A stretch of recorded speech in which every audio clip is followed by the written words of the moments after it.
Hey guys, it's Matt. If you're driving or just listening, you don't need to see these thumbnail pictures of British knighting ceremonies. I will try to leave this page and as unpalatable as it is as soon as possible and go to a lot of different tabs, but you don't need to see these pictures. And of course, it's just thumbnails, and I'll describe whatever is being discussed. The main part of this video I'll just present first, or the most important takeaway. And if anybody then wants to stick for the back 30 minutes or whatever, I'll pop all over the place and try to tie some of this stuff together and set up the larger video that I'm working on, hopefully for tomorrow, maybe on Free Voice this weekend. But before I get into the reason why I'm showing this, the main reason for me making this video is there have been 4 incredible perceptions from those in this community. 1 by Greg, 3 by That City, Ben at That City. Not by me in this case, but the point is, collectively in this community, or our segment of this community, our perception level is getting off the charts. It really is. We're 4 incredible perceptions in 24 hours that in 2010 would probably take us about 2 years to accomplish. So I really believe the reason for this, and many of you that comment, you see right through things about 1,000 times more quickly than you ever did. This is why it's happening. And we can continue to actually hone these skills through reminding ourselves of a certain thing. So again, if these thumbnail images of knighting ceremonies are one of the greatest things in the world to you, I'll just scroll down to a few other. Look at this one. Is this one? Is this Rod Stewart? Rod Stewart being knighted by Prince whatever, not even king yet. He's bald as Matt. Rod Stewart. What did he ever do? Well, that relates to Greg's first perception. But the point, guys, is this is a yin-yang reality.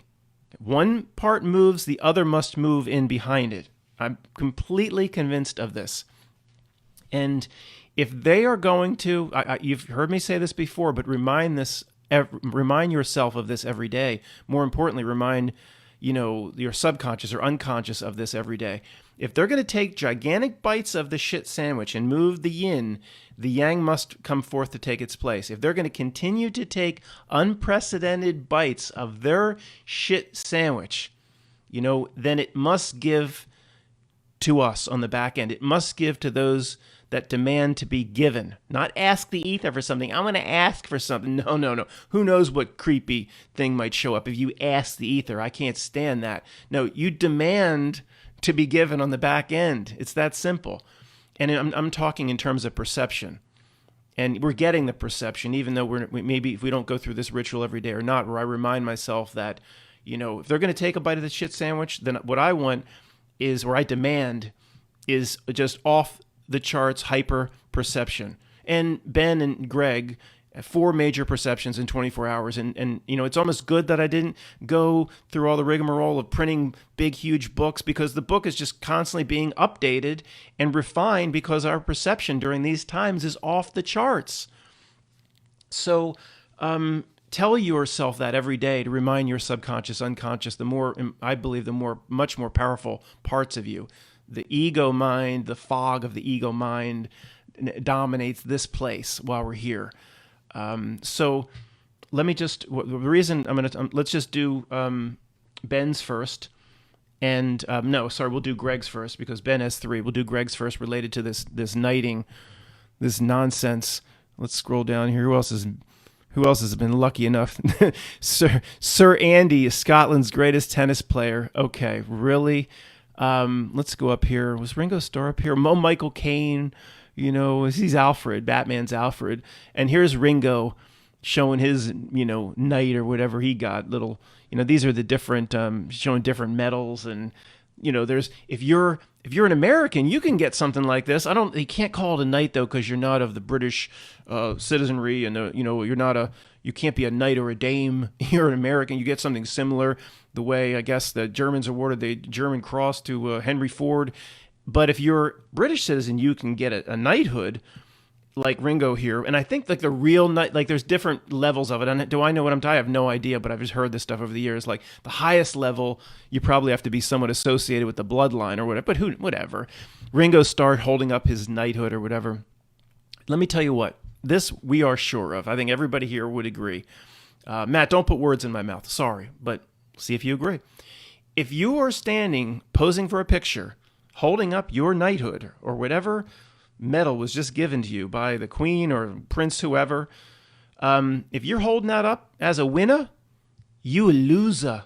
You maybe not a 3-time loser, maybe a 3 million time loser. You a loser. Oh, Matt, you're just jealous. You didn't get no knighthood from A Christmas Story. You didn't get no major award. You didn't get no box showing up that says Fragile with a leg lamp. It's a major award. A major award.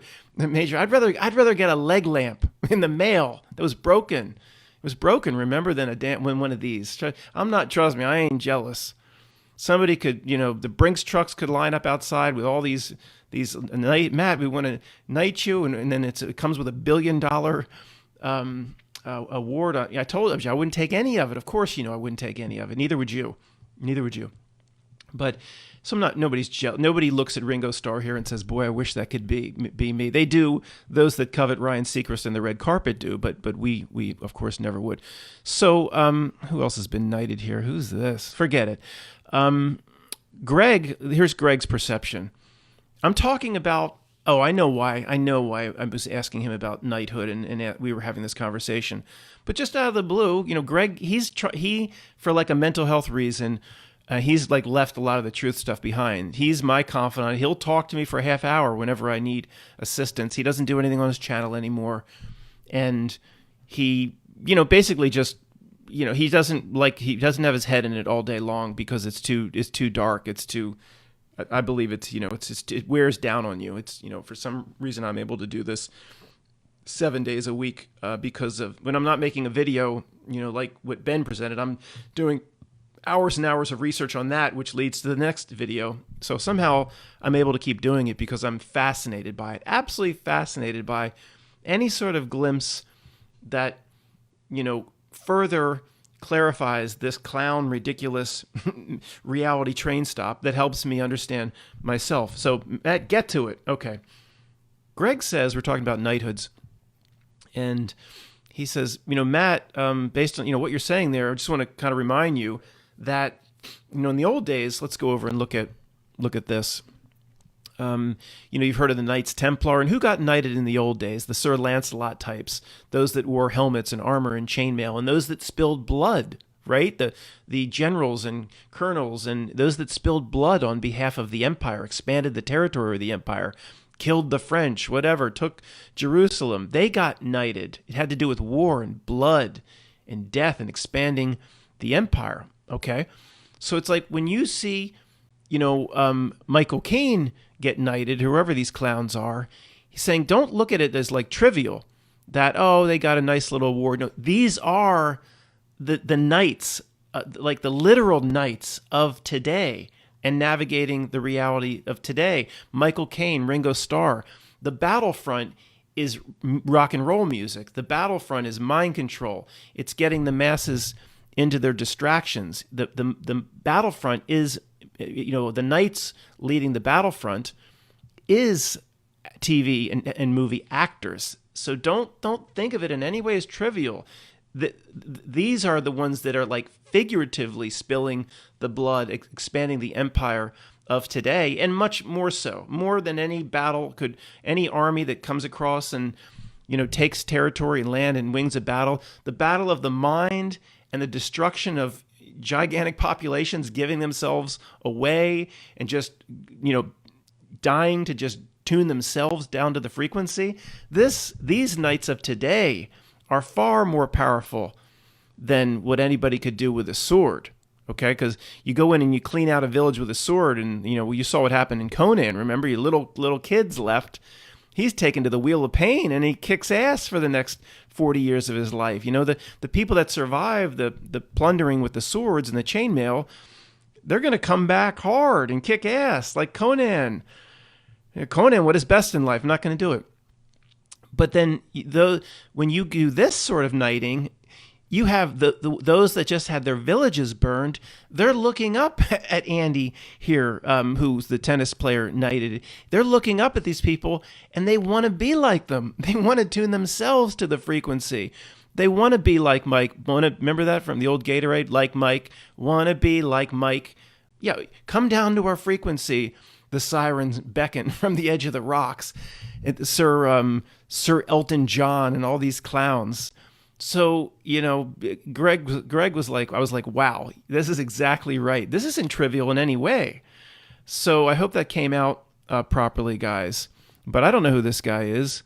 You showing your award, buddy? You a loser.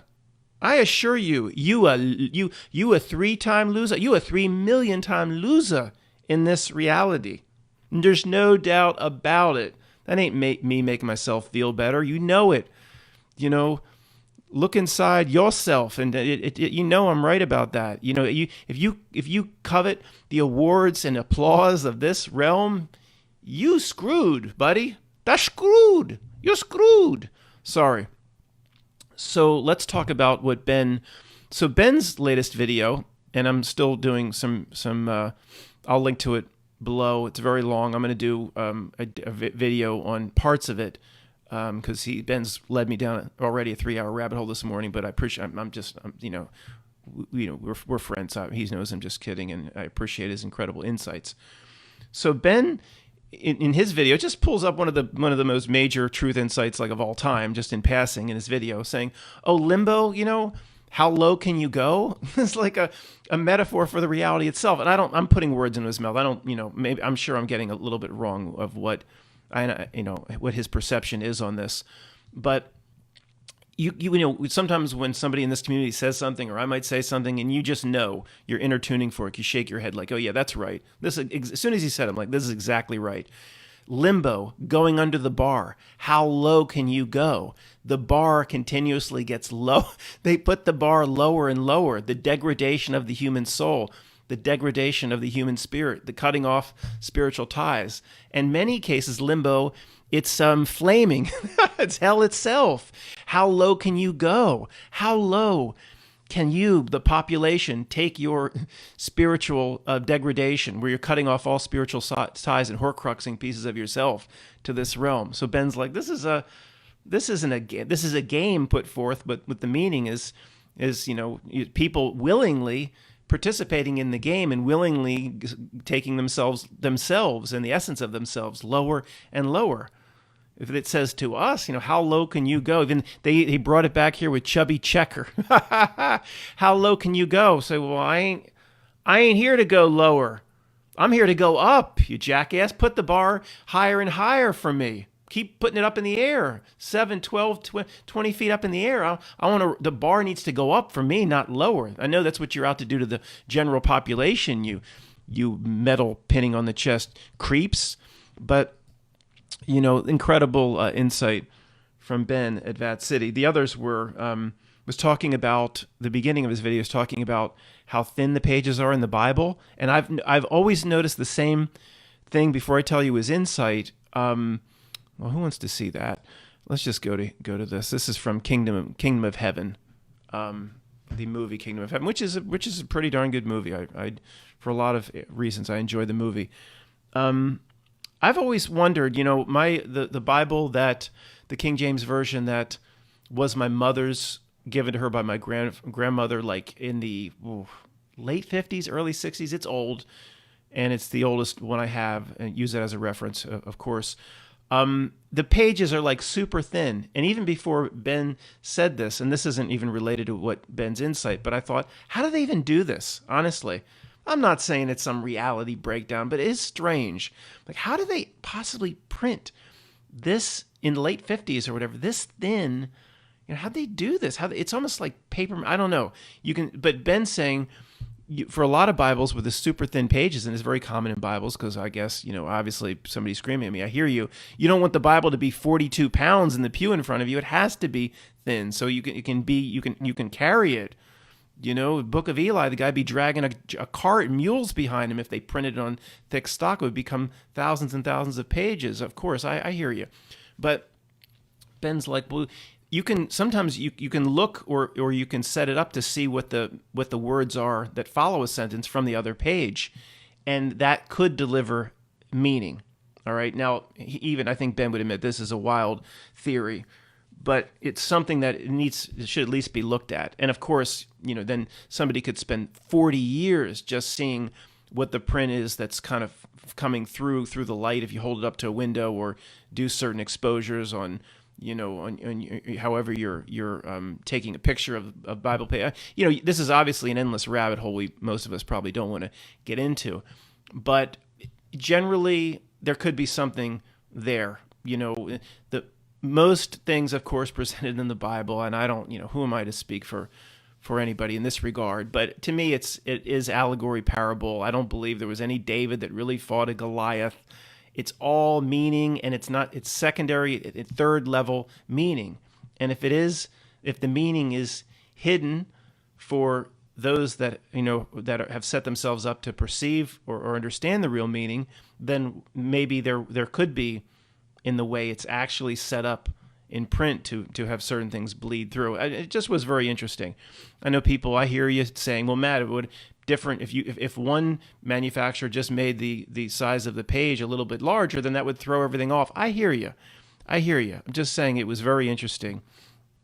It's not beyond the capabilities of, quote, the reality to do business like that, or if you're a Christian, the divine to do business like that, in terms of having the right person at the right time take an additional meaning by what bleeds through. Is that beyond the scope of what can happen here? I don't think any. Obviously not. We've seen enough where nothing surprises us anymore. So I thought that was very interesting.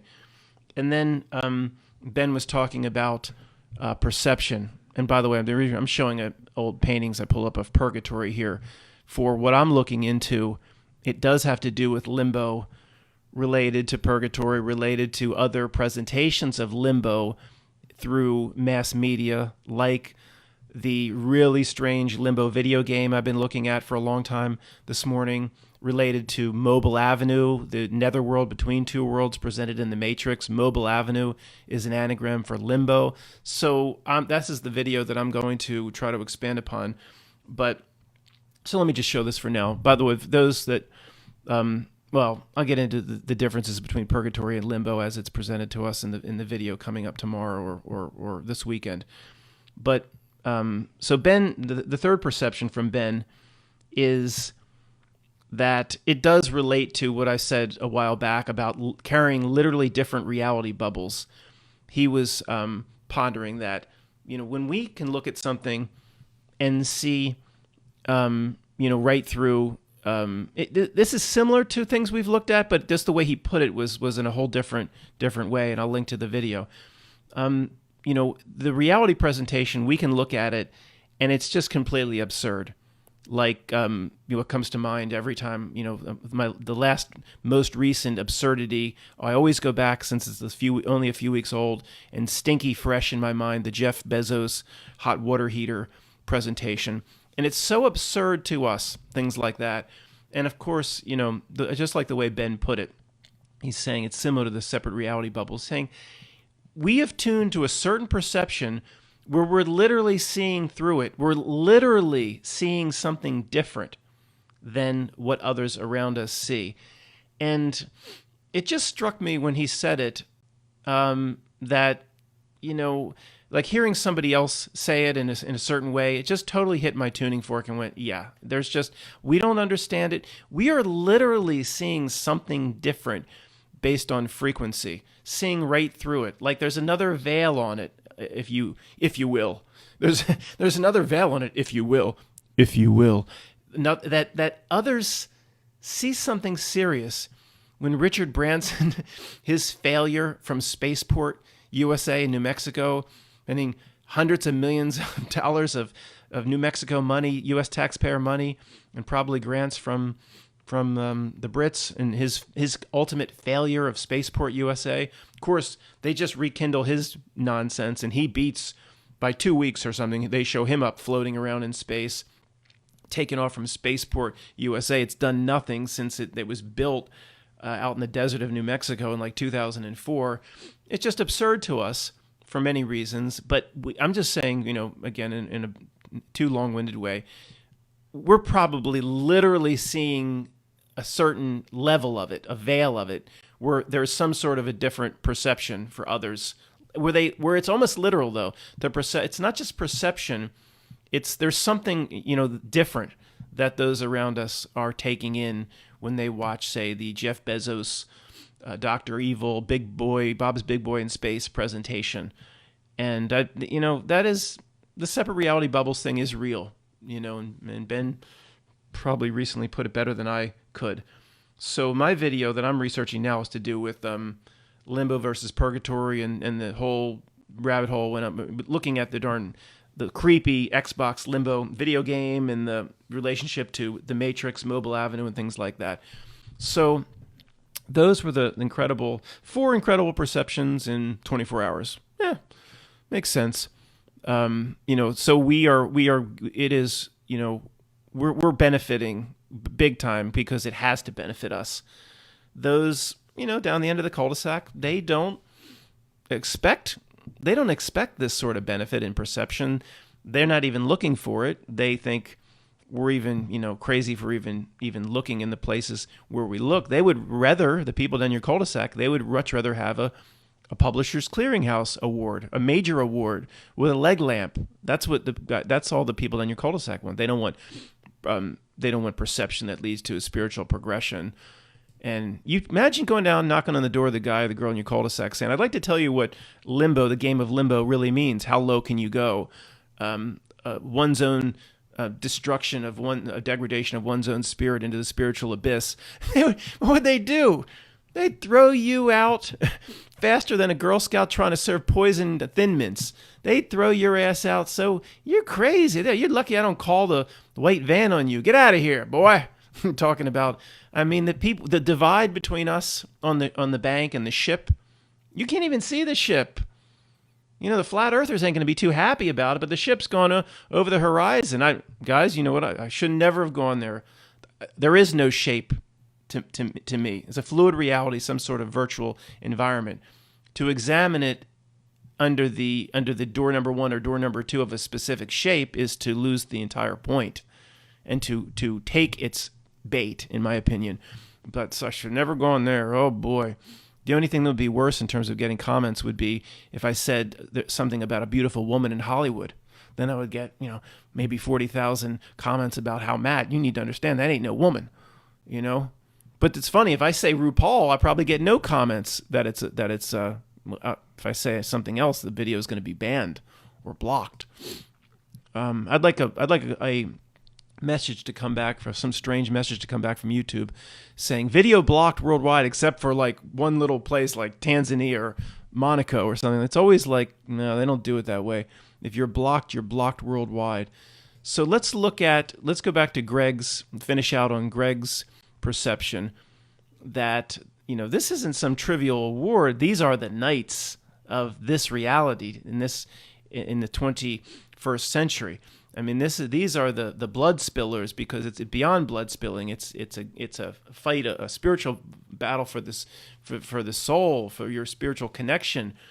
This ain't trivial. And you just look at, this is the singers, this goes back over many, many years. Julie Andrews, Shirley Bassey, who's here? Mick Jagger's here somewhere. Barry Gibb of the Bee Gees. How can you mend a broken soul? How? Elton John. Oh, by the way, the movie Rocket Man is one of the horrible movie. If it was just a documentary, it's just this. They try to make it in like a Broadway musical, and the Baywatch. Remember the show Baywatch? That's a hobo code for something. Baywatch with David Hasselhoff. Those themes are in your face. Like, it's fine. People can do whatever they want to do. Just don't. If a movie has a running time of 2 hours, don't put it in my face for 1 hour and 25 minutes. Mick Jagger. Just the fact that the running themes with these guys, that they're never allowed to leave the stage. We noticed that years ago. Never allowed to, and know somebody's rising up out of the bed, pushing away a whole fleet of rubber duckies sailing on the surface and just rising up saying, Matt, they're addicted to the loosh. Mick Jagger will always want to come back because he feeds off. That's part of it. But he's not making his own shot, calling his own shots. If they're going to do a world tour and wheel these guys out, the powers that be, they're not doing it themselves. Okay, they're too important to this entire system. And they're not allowed to leave. Nobody ever leaves. And those that do leave, they, like what's his name, from Peter Moon or something, they either, we don't know, I don't know, they kill them off for real, or they go to that place on the map where David Bowie is now that it's not on your map, but it's on their map.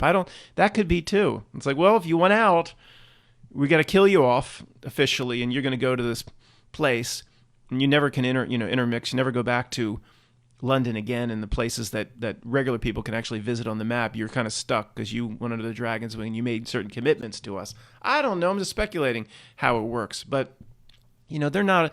Nobody ever just gets out. They either die off real, die off fake, or they keep going like this guy. And I'm sure he gets some satisfaction. Where did that come from, right? He does get a lot of satisfaction. He can't get no satisfaction sucking your loosh. He does get a lot of satisfaction from that. But at some point, like Warren Buffett, he can't get out. What loosh is he? No, he's probably sucking loosh too, but whatever. He's just a friendly old man that you'd want to get some financial advice from. He probably, as soon as he goes back behind the curtain, I can't even say, the video will be blocked worldwide, what he goes and dissects rats and frogs from high school, of course. Dissection of rats and frogs in high school. But don't pay attention to what was said before that. Sir Paul McCoy. Oh, sorry, Mike. This is Billy Shears, and Billy Shears, and a couple other names Paul has. That's not. There's so much creepiness around Paul, whether it's really him or not, and obviously, the stuff that Mike has looked into is, it is legitimate. Meaning, reality has laid all this creepiness out for people like Mike to find regarding Paul McCartney or whoever he is. It's just how the reality does business. Let's see who else is here. Oh boy, I'm gonna save Van Morrison for last because of the Truther album. Olivia Newton-John. This is all back end fun stuff, guys. And there's no, if you got to go weed the garden, go weed the garden. You got to go wax the porpoise. Dame. Oh, Olivia Newton-John. They're called dames. Oh boy, Xanadu. Boy, just for Xanadu, you should receive a knighthood. Forget Greece and all the other stuff. Just for Xanadu, it was that good. Who else is here? Oh, we're on singers. Ringo, of course, we saw him. Oh boy, what a useless puppet. Rod Stewart. Maggie May. If you want my body and you like my knighthood, come on, girl. And, he just roamed around Studio 54 and Xenon in the clubs of New York, just scoring supermodel night after night. That deserves a knighthood. Yeah, that's really something to be proud of. His pecker probably fell off decades ago. Anyway, let's go back. I'm not going to mention any names. Some people that are going to be very upset with my take on this, Van Morrison, because his new album, okay, and I'm happy about it because it's a truther. His new album is a truther album. And I mean, it's a hardcore truther album without it being about Captain Hook and, the real hardcore stuff. He's the one, the lightest of the songs in his new release talks about, fake friends on Facebook, but there's songs about mind control, about, the dark ones that rule the world. I mean, it's his truther album. Now, if you just listen in the background, having, whatever you ordered at a restaurant, a cheeseburger, you don't really pick up on it, but if you really listen to the lyrics, almost every song is a truth song. Now, when this was first presented to me, and I guess it's still good that it's out there, but I don't, I guess I should rescind that, because if it's coming from we need to talk about this for a few minutes. If it's coming from somebody that's knighted, in my opinion, it can't possibly be good. So let's just go back to the basics. The most recent Van Morrison album, if you don't know Van Morrison, Brown Eyed Girl and all this, Moon Dance. The last album is a truther album. And you would think, okay, the first reaction is, oh my gosh, he's exposing things. There's no way that the system would want Van Morrison talking about that. And I'm saying, even you could even make this argument before he was knighted, that he was so much of a celebrity and so far into the Dragon's Wing and so participated in their system for so many years that he just couldn't decide to put out a truth album. The creeps they don't really allow that, in my opinion. Although, what would I know? But see, it's a whole new perspective if he's been knighted. Okay, let's see what it says here. Sir George Ivan Morrison is a Northern Award, blah, blah, blah, blah. Okay. Well, it doesn't say the level of knighthood. He's from Northern Ireland. So, in my opinion, and this is based on nothing but perception and studying the creeps, but I can't say 100% because that's ignorant, but there's no way, in my opinion, that he could be knighted and go that deep and far into and under the Dragon's Wing and accept its greatest honor and then go make a truther album and try to screw the system back. No way. You want to talk about Men in Black paying a visit if he decided to go do this on his own? No. Anybody said, well, Van Morrison has connections to the music industry and he's going to get somebody to produce the record. No. And I'm saying it very definitively, and I feel very, very strongly about it. But of course, I just stress, how would I know? So somebody's screaming out, they've pushed all the rubber ducks aside. And they're going, well, what's going on there? Well, somebody knighted, completely part of the system, as you say, Matt, who's putting out a truther album, talking about mind control, talking about, okay, maybe that's for another video. We have talked about revelation of the method. We have talked about. I'm gonna pull up an email. Is it from Pepe? This email is one of the greatest emails that was ever sent to me. I've saved it for so long. It's time to maybe do a video on it. But it does relate to that Michael Hoffman revelation of the method, where the truth community, we've been, or parts of us, and all of us have been used over the years, including me, of course. I'm just, I'm still probably, my perceptions are leading, been led by false breadcrumbs many, many times, of course, and I try to correct my mistakes. But the truth community is used for this Michael Hoffman title, that revelation of the method, and it's not just from him. I'm just go back to that because that was that interview, how he put it, saying how the truth community is used to bring out truth that ultimately they need to bring out, but they want to bring it out in the right way and introduce the truth on their own terms. This is, in a sense, what Alex Jones is all about, but it's not basic revelation of the method. They actually use him the other way as well. He's positioned to be a clown and a fraud, and then from the perception of the people down your cul-de-sac and your family and friends, since we all went through the Alex Jones Animal Farm, they tie us to him. And then since like my father will still say, hey, your boy Alex Jones. I'm like, why do you say that? I haven't watched Alex Jones for years. I did at one point. See, I'm forever tied to Alex Jones because my father knows I watched the show for 3 or 4 years.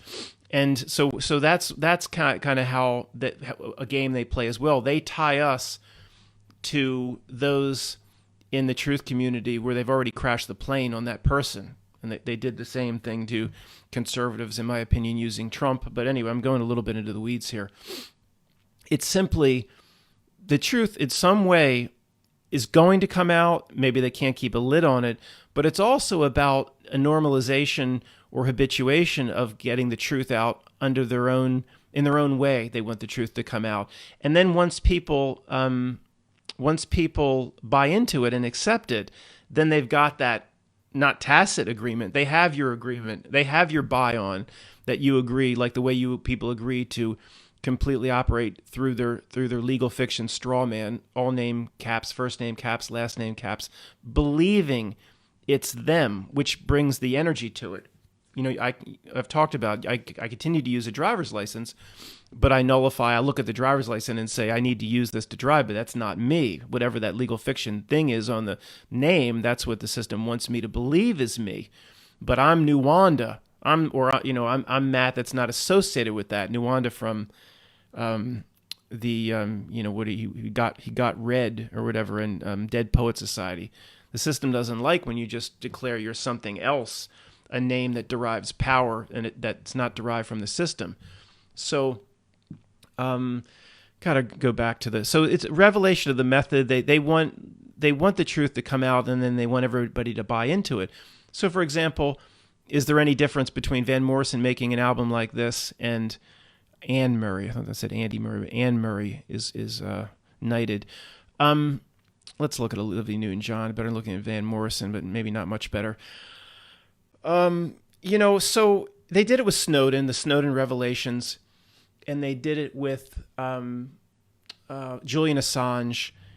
And the truth is going to come out, guys, that you can't walk through a big city street corner without facial recognition and your computer's listening to everything. And eventually people will notice that, almost just by thinking about cat food, your cat food ads start running. And if you say cat food, in front of your phone, then you'll start getting cat food ads popping up. The surveillance, it can't hide itself. It's too massive.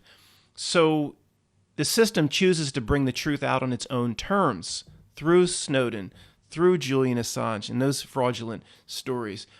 So people basically get through apathy, and they just get sick of it, and they just go, oh, what can I do? And my aunt going, I have nothing to hide. They love you when you run that script. Oh, I have nothing to hide, so they can look at my stuff. So it could be they just beat people down. And, even the guy down the cul-de-sac, it's not just us at this point that are talking conspiracy. Everybody, even in the normies of this world, their conspiracy is all over the place, but in a lot of different formats, like Q and things like that. Most of the formats meant to belittle those people that have real perceptions. So this just could be another revelation of the method technique. I don't know. I'm no expert in how the creeps in the back room, introduce something to become a normal part of reality. The point is, I don't buy for 1 second, now that I know Van Morrison is knighted, that he was just able to go against the trend and he's going to do his own thing and now speak about the cabal. Nope. All right, that's pretty clear. Is there anything else to cover? Yeah, there's a lot more to cover. These are just the damn singers. Let's get away from Xanadu and see who's this. Actors awarded knighthoods.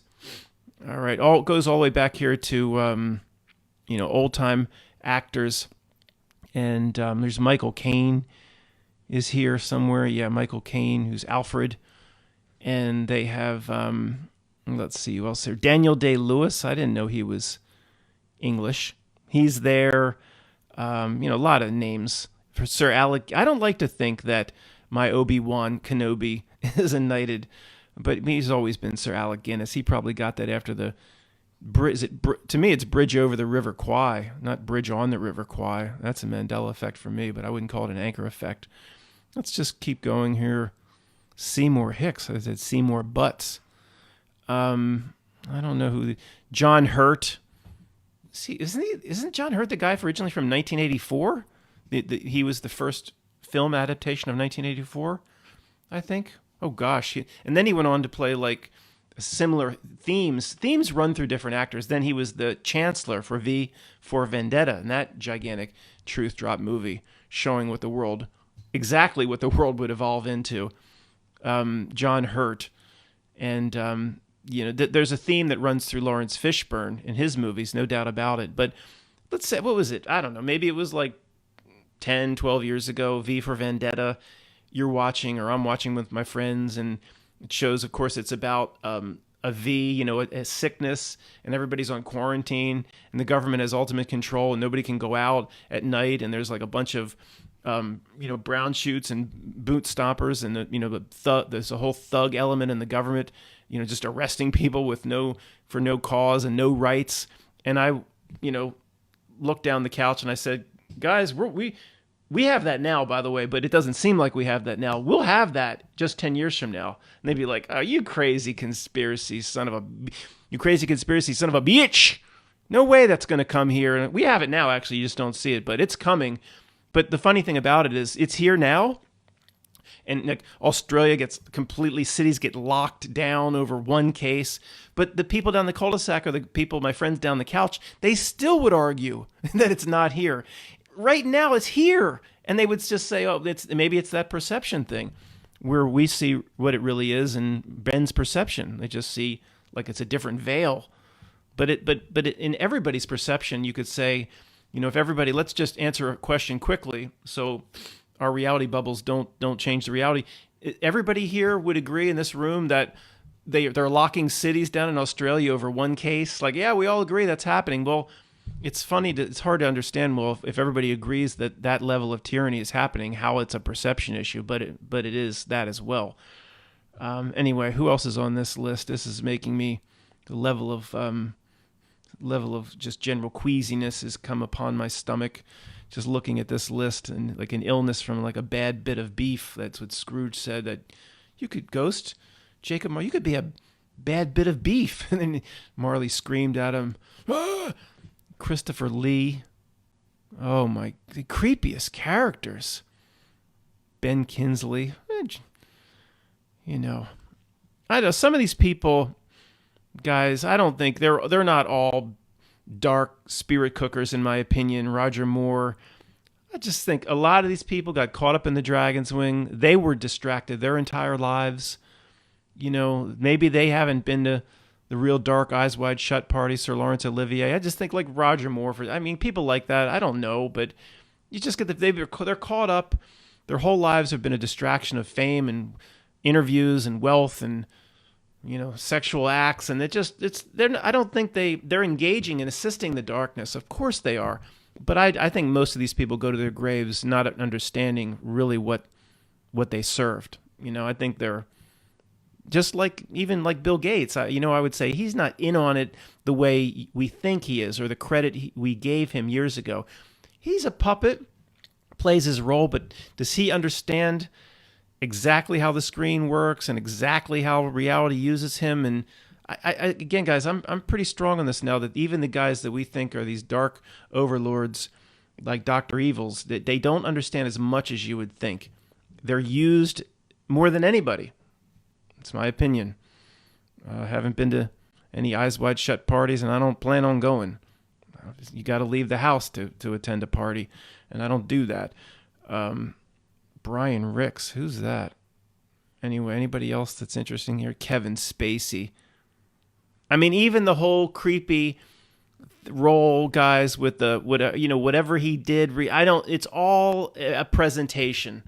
That whole Abramovich spirit cooking thing, and it's all a presentation. The system hands him the cue cards, and if you're that far into the dragon's wing, you better do what the system wants. Which the most ridiculous, this, what was that island, the guy that supposedly, let's go to the next list, that guy that supposedly hung himself, or, I'm talking about. That was just it was the biggest absurd presentation of all time, maybe it's better I don't say it for the loading of this video, but EpiPen Island.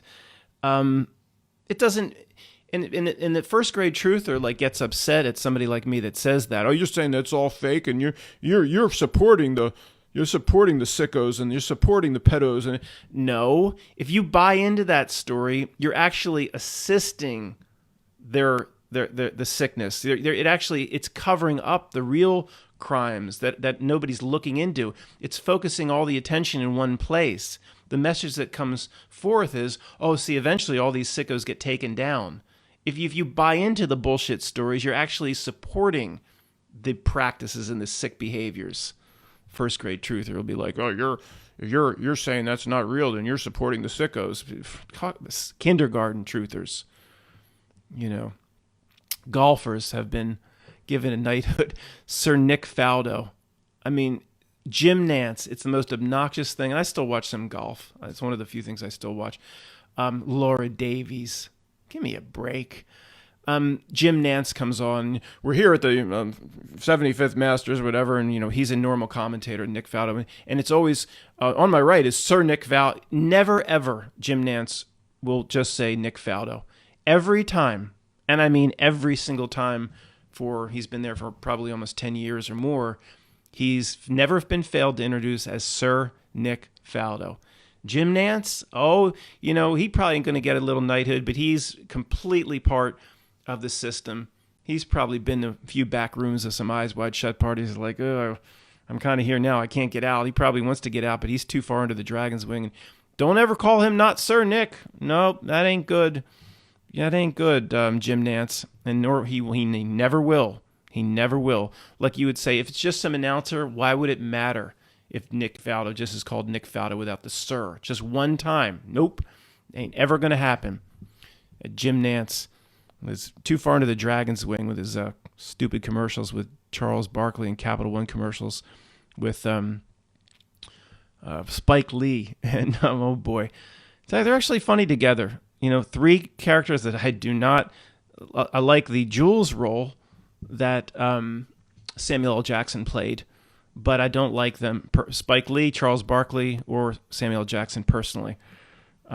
It obviously has nothing to do with race. I mean, why do I see? We're so triggered. We have to say that sort of thing. It's so pathetic. Even like the scripts even scream forth, like even in me from time to time, that I have to say something like that. I have to apologize. If I say I don't like three people and I just realize on the back end that they're all black, then I have to apologize for saying I don't. I mean, give me a break. We all run these stupid scripts. We are here operating in the avatar with the ego still too far in control, and we need to work through those things. So, Samuel L. Jackson in that role where, was it the first Kingsman? I mean, one of the worst, horrible, the worst bad guy of all time in terms of you almost have to turn the whole movie off as Samuel L. Jackson in the first Kingsman. I mean, it is just, it's horrible. Cycling and equestrian, fencing, golfers, horse racing, motor racing, mountaineering, all got knighthoods. Netball. What the hell's that? Netball. It's like pickleball. Rowing, rugby. Eleanor Rugby lies on the beach and sheep shearing. There's a friggin' sport, sheep shearing, and you can be knighted for it? I mean, what? Oh, give me a break, dude.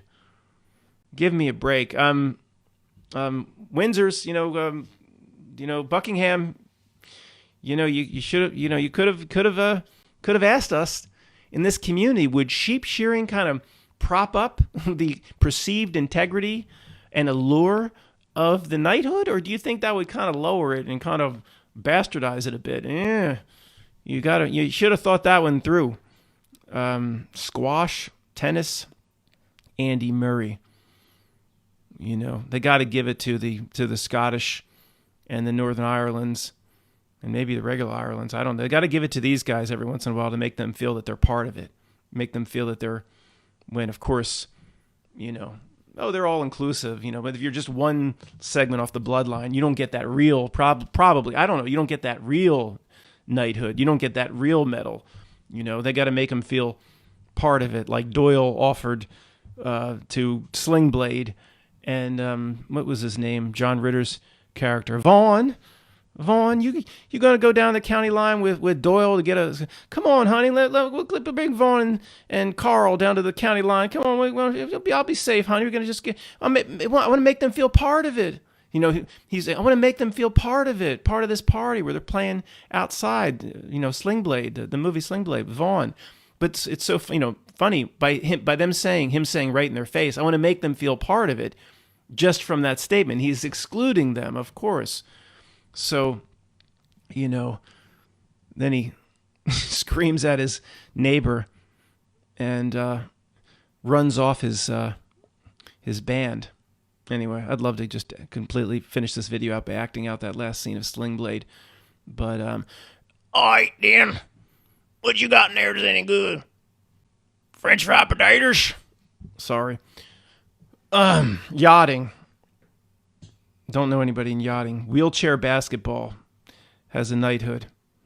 See also. Okay. But as Greg would say, these are real knights.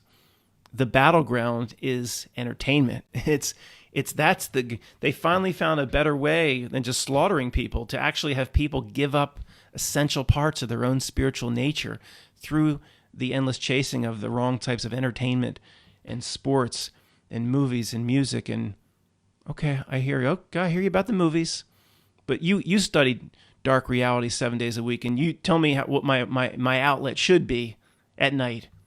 You going to pay for the dancing girls to come over every night to entertain me? I didn't think so. If the dancing girls aren't coming every night, I need an outlet, and I do find it through movies and a few light beers, some IPAs on the weekend. Thanks for listening, guys.